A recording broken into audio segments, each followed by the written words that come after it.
Welcome to our astrological yearly prognosis for 2022.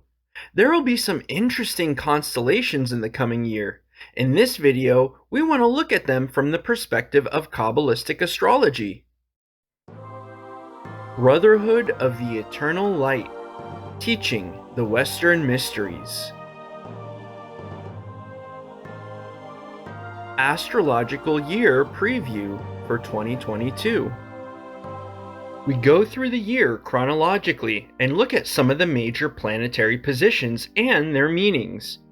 In our yearly forecast and in mundane astrology, we look primarily at aspects of the slow-moving planets such as Jupiter, Uranus, and Neptune, because their influences affect larger periods of time and are therefore more formative. Since they are also relevant from a mundane astrological point of view, we will also look at solar and lunar eclipses, as well as sign changes of the slow planets and the annual horoscope for 2022. By the way, we are planning to provide a prediction of the month May 2022, in which we want to also consider, among other things, momentary and shorter effective astrological influences. In addition, a total lunar eclipse with blood moon will also take place in May, which we want to discuss in more detail in a separate video. If you are interested in these topics, please leave us a like and also write it in your comments. Let's start with the sign change of the ascending lunar node, or the lunar node axis. We see a sign change of the ascending lunar node from Gemini into Taurus. That means the opposite descending lunar node enters from Sagittarius into Scorpio. Previously, it was about the Gemini-Scorpio axis, where the themes of spiritual interest in many individual and different things, Gemini, and holistic aspiration, Sagittarius, oppose each other. Now the tendency on the one hand is to manifest stability, preservation, and security, while on the other hand, the influences of transformation, change, and the bringing to light of hidden things becomes less. In this video, we will talk about an interesting constellation with the lunar node in August for the eclipses. The lunar nodes play an important role. By the way, you can learn more about the lunar node axes and their values in the ephemeris in our video linked in the description below. In February, we come to an interesting aspect, the sextile, in the Jupiter-Uranus cycle. This cycle is about 14 years, since Jupiter takes 12 years to pass through the zodiac, and Uranus continues to move at a rate of about 4.3 degrees per year during this time, which is about 51 degrees during this time. Jupiter thus needs about 2 more years to finally catch up with Uranus and form a conjunction with it. The last conjunction took place in Aries in 2010. The main aspects, such as sextile, square, trine, and opposition, represent other prominent points within this cycle, and we see the effects of this cycle in world events and corresponding events. While the two planets Uranus and Jupiter were in a conflicting constellation in square to each other on January 2021, they are now in sextile to each other on February 18th of the coming year, which means their forces act harmoniously on each other. Because of its position in the domicile, we can expect virtues from Jupiter, such as a sense of responsibility and duty to have a supporting effect. Uranus, on the other hand, which encourages further development and change, continues to be in Taurus, where it is in the fall, since its qualities are inhibited and unpredictable by the stability of Taurus. Jupiter, however, has the potential to balance the inhibited position of Uranus. The much-needed changes here find support through devotion to ideals, and the inhibiting influence of Taurus is thus given a positive influence. This constellation falls in the period of the Olympic Winter Games in Beijing, from February 4th through the 20th, where there were already tensions before. We can be curious as to whether the constellation can set a positive impulse here or not. On April 12th, Neptune and Jupiter form a conjunction in the sign of Pisces.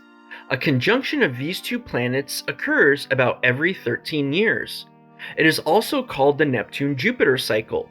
With the conjunction in a certain sign, the cycle takes its beginning, and from this arises its general theme and meaning. To get a general overview, here's a list of the last conjunctions in the different signs. The special thing about this conjunction is certainly that Neptune and Jupiter meet in the sign where they both rule. Jupiter is the old ruler of the sign of Pisces, and Neptune is considered the new ruler. This means that the basic forces of the planets unite as a positive impulse and can express themselves powerfully. What could this mean in concrete terms? In Qabbalistic astrology, Jupiter, which corresponds to the spiritual principle of Chesed on the tree of life, represents, among other things, charity or generosity in the moral and value systems. Mundane astrologically, we associate Jupiter with legislation in the rules of a society. Neptune corresponds on the Kabbalistic tree of life to the spiritual principle of Chokhmah, and in Kabbalistic astrology represents imagination, vision, and transcending the earthly. The sign of Pisces especially indicates an inward-looking attitude of mind or self-sacrificing devotion to an often spiritual ideal. You can find links to the video about Jupiter, Neptune, and Pisces in the description below. How do we interpret this constellation? The values or social rules, Jupiter, combine with a new, higher vision, conjunction to Neptune, and form impulses to turn towards new, perhaps more ethical and spiritual ideals, Neptune. This constellation is not so much about a personal or individual imprint, but the forces involved suggest that it is about communal or social influences that will be more about resolving selfish interests and details, and will be very idealistic, or perhaps partially religious or spiritual. So we can expect this conjunction to initiate a significant influence on visions, Neptune, of new or superior rules and values, conjunction with Jupiter, with a tendency towards non-material ideals, Pisces. We had already addressed in our video about the Great Conjunction in 2020 that we are at the transition to the age of Aquarius. We see the constellation of Jupiter and Neptune in their domicile linked to this. Perhaps we will be able to experience a noticeable positive spiritual impulse from the inner planes. We can also be curious as to how this constellation will play out in the current pandemic and its social values. On May 11th, Jupiter moves from Pisces into Aries. It remains there for about a year, except for its retrograde phase, which we will discuss in a moment. The general quality of Jupiter, which is primarily about values, morals, and social rules and order, is very direct and active in its expression in Aries, the cardinal fire sign. This could mean that we experience a time in which new and surprising or spontaneous impulses may well appear. Also, quick reactions to events which correspond to the values are conceivable. In the negative case, aggressive appearing values conceptions could arise, or rules and principles which could have a rash or threatening character. Whether and which of these impulses will ultimately last remains to be seen. We can be curious as to whether the sign change will be noticeable in the elections on May 30th in Colombia, and in contrast to the elections in spring in South Korea, Hong Kong, Serbia, the Philippines, and France, which still took place under the influence of Jupiter and Pisces. From July 15th until August 10th, Uranus and the rising lunar node in Taurus meet in a conjunction. The conjunction between these two slow-moving principles is strongest on July 27th. We can observe Mars joining the conjunction on the 26th of July, and also breaking away from the conjunction on the 10th of August. From August 1st to the 4th, Venus influences the conjunction with a sextile in Cancer. This means that the mutability attributed to the planet Uranus and what is to be manifested, the ascending lunar node, are in conjunction. The expression of this conjunction is constant because it is in the sign of Taurus. The impulses to transform of Uranus cannot express well in the stable and steady Earth of sign Taurus. Uranus is in its fall here. The power and energy attributed to the planetary principle of Mars now additionally combines with the already existing constellation, just before the time when the conjunction has its strongest effect. Mars can be seen as an activating influence in this constellation. Mars, however, is in exile in Taurus, so the power or energy cannot express itself well either, and there is a possibility that it will discharge itself in destruction and anger, which would correspond to the vice side of the Mars principle. In the time when this constellation unfolds its effect, respectively, the planetary principles are in connection with each other. Venus, as the principle of art and creativity, has a supporting effect, sextile, on the constellation, where it can have a calming effect on Mars, who is here in her domicile. The basic force of Venus, creativity, is expressed in the sensitive water sign Cancer. Venus forms a sextile from the 1st of August through the 4th, with the Uranus lunar node Mars conjunction. Venus brings in a positive influence, but the constellation suggests that things will only change and transform in a very uncontrolled way. There could be manifestation, lunar node, of chaos and uncontrolled impulsiveness as Uranus is in its fall. In connection with this, there could also be manifestation of anxiety, depression, and nervousness as Mars is in exile in Taurus, and these forms of expression may correspond to the inhibited energy of Mars. We can possibly expect a time when nothing really changes, but possibly only impulsive and chaotic influences sprout up, no longer offering real security and consistency. We will have to wait for things to come into manifestation. We may find support during this time in art and creativity, Venus, with sensitive character, Cancer. It may come to us as a positive expression in this very tough time. If you would like to learn how to make prognoses yourself using Qabbalistic astrology, check out our other videos. You can find the links in the video description. If you want to deepen your knowledge or learn Qabbalistic astrology from scratch, visit our online course or our seminars on Qabbalistic astrology. You can also find the links in the video description.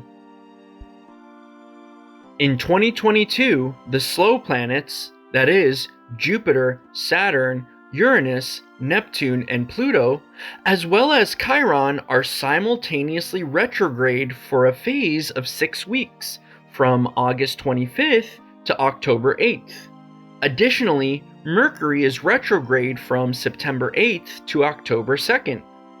In the retrograde phase, the planetary forces often express themselves in an unconventional way, or somewhat inhibited in quality. The forces can also be more difficult to handle in the retrograde phases. These influences and forces affect us as individuals, as well as the whole society, and depending on the planetary quality, the corresponding area of life. Already in the summer of 2021, there was a phase between August 20th and October 7th, in which all slow planets were retrograde. This can be a special time because all planets that act over a longer period can express difficulty. Often, there are only 2 to 3 planets that are retrograde at the same time. When we talk about potentially difficult times here, it always means that we are referring to the astrological quality of time.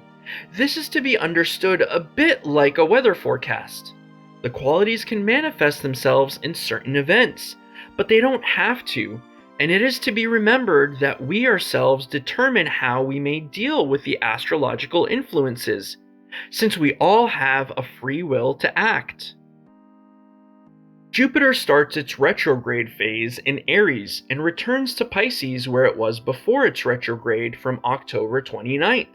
So after a phase in which the values of growth and prosperity were expressed rather impulsively in Aries, Jupiter returns to its domicile, where it can once again express itself optimally.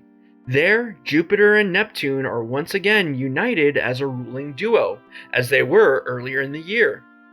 Neptune is retrograde in Pisces during this time itself, from June 28th through December 3rd. So we can remain curious how the values and the imagination, which are oriented to the higher here, express themselves through the retrograde. At the end of the year, shortly before the winter solstice, Jupiter returns again into the sign of Aries. Uranus already enters the year in retrograde, becomes direct on January 18th, and then, a short time after the conjunction with Mars and the lunar nodes has dissolved again, goes retrograde again in Taurus for the period from August 25th, 2022 through January 22nd, 2023. So we can be curious how the already stagnant mutability of Uranus in Taurus, where Uranus is in its fall, will express itself in these phases of retrograde. Saturn is once again in the fixed air sign of Aquarius throughout the year, where the limiting quality that is aligned with libertarian ideals here can be well expressed. From June 5th, 2022 through October 22nd, 2022, however, it is retrograde, which can make the general discipline and seriousness directed towards human ideals and freedom more difficult. Pluto is already retrograde at this time since April 29th, and is in Capricorn, where its position is neutral. The ambitious striving for the best can easily turn into stubborn fanaticism. In this period, in which all slow planets are retrograde, also fall during the elections in Sweden on September 11th and Brazil on October 2nd. We can be curious whether the retrograde will be recognizable in these elections. Another interesting fact concerning Neptune is that it approaches within 2 degrees of a sextile with Pluto, but becomes retrograde, and the sextile will not occur until 2023. We will then cover this exciting aspect in the 2023 forecast video. Stay tuned! In addition, there's also almost a sextile of Uranus and Neptune, and a trine of Uranus and Pluto, which, however, also due to retrograde, will not take place until 2023, and will only then be taken up by us. Also in 2022, there will be some solar and lunar eclipses. Here you see an overview of the dates. Here it is, especially the lunar eclipse in May, which can be observed from many areas on the Earth. We will cover this lunar eclipse and its chart in a separate video. On the topic of lunar and solar eclipses, we already have some interesting themed videos and meditation videos on the channel that you should watch. We link them for you in the description text. Another classic horoscope technique is the creation of a year horoscope. It is similar to the solar and natal astrology. In mundane application, it is calculated for the exact time of the sun's ingress into the sign of Aries. 0 degrees Aries is also called the vernal equinox, and it is here that the vernal equinox occurs, the time when day and night have the same duration. This corresponds to the beginning of the astrological year. We have created an example of a yearly horoscope for North America, the USA. The solar horoscope shows general themes in areas that could play a role or become important for the period of the next year. This is similar in the annual horoscope. Often, the solar is considered in synastry with the natal chart. In the mundane astrology, one uses then the so-called foundation horoscope of the state. The forecasting technique of the solar is often supplemented by current transits, and so the interpretation can be refined and concretized. Perhaps you would like us to go into this in more detail in one or more of our own videos to learn more about it. Let us know in the comments. If there's enough interest, we'll be happy to make a video or even a video series about it. We hope you enjoyed our predictions for the upcoming year. What do you think? Which influences do you find important? Which events do you see in connection with the astrological constellations and time qualities described by us? We are looking forward to your opinions and thoughts. Also, write to us in the comments if you're interested in other topics, so that we can make a video if there's enough interest. Be sure to leave us your like and subscribe to our channel if you haven't already. The stars have told us that some of you watch our videos without subscribing. Of course, we have also found this confirmed in the YouTube statistics, so leave us your subscription and support our work. See you soon and happy 2022!